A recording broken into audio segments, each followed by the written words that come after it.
Hi, my name is Jelani Jackson. I currently live here in Fort Lauderdale, Florida. In terms of my career path, I work as a senior full stack engineer at a company called Zapier, which I've been for at about 8 months now. The cool part about that is I actually started interviewing towards the end of the September Croatia trip, which is where I was. And then I received an offer while in Cappadocia on the October Turkey trip.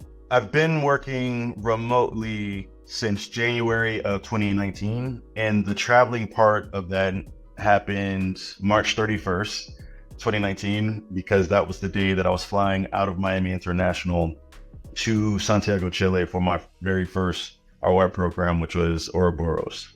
I'll speak first to my experience as a solo traveler. Uh, and there's pros and cons to both.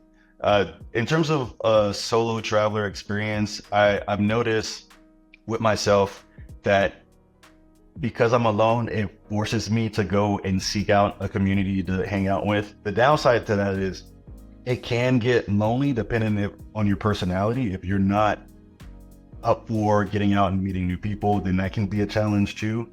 Now, my experiences with RY, it was awesome. So my first trip, I remember getting off the plane, dropping off my stuff, and then heading to the welcome event where, all right, this is the group of people that I'm going to be traveling with for the next 4 months.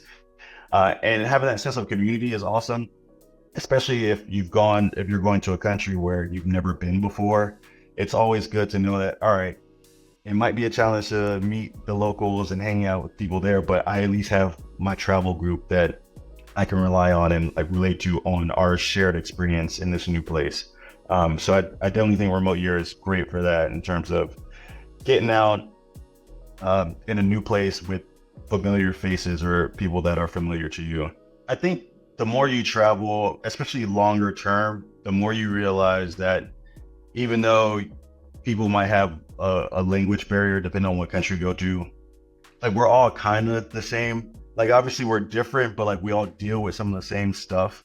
And so like that's been really cool to see because I feel like I can connect with anyone regardless of like what our background is.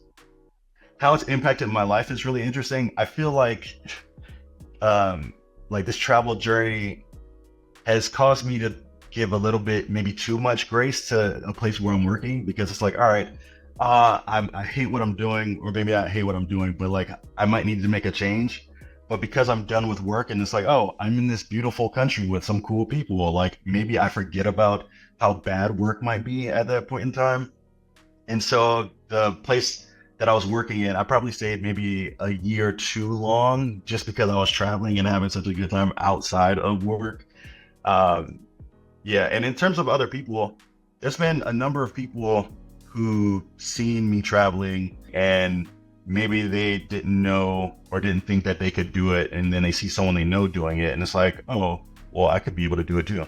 What advice I would give is one, just try it out. Like I think for me, what made me originally want to do remote year was I knew that I wanted to travel, like travel abroad, and I wasn't sure what I didn't know. And so it's like, all right, what do I have to think about when I travel, whether it's thinking of accommodations, co-working spaces, things of that nature? I just didn't know. So it's like, all right, well, let me do remote year for 4 months and let me just see what are the logistical things that I need. Um, so that was one. And I think for men, I think it's cool to just go out and meet other people in a group setting where you don't sometimes there's this ego thing where I'll figure it out like on my own. It's like, well, you don't have to. It's not a thing that you have to do. So like why put too much pressure on yourself unless that's just something that you feel like doing. But no, I think just give it a shot because you don't know what you don't know. And the worst thing you want to do is go somewhere and you end up in a place where you probably shouldn't be because you haven't traveled enough to know what to look out for. You are going to be nervous. Like anytime you do anything that's worthwhile, it's going to come with like, oh, I don't know, like should I do that? You kind of have to just take the jump. And in terms of taking the jump, if you do go to Medellin and end up doing Guatapé, there's this thing that some people do, which is jumping off of a literal bridge, which I've done twice. And so, yeah, sometimes you got to take the leap, literally and figuratively.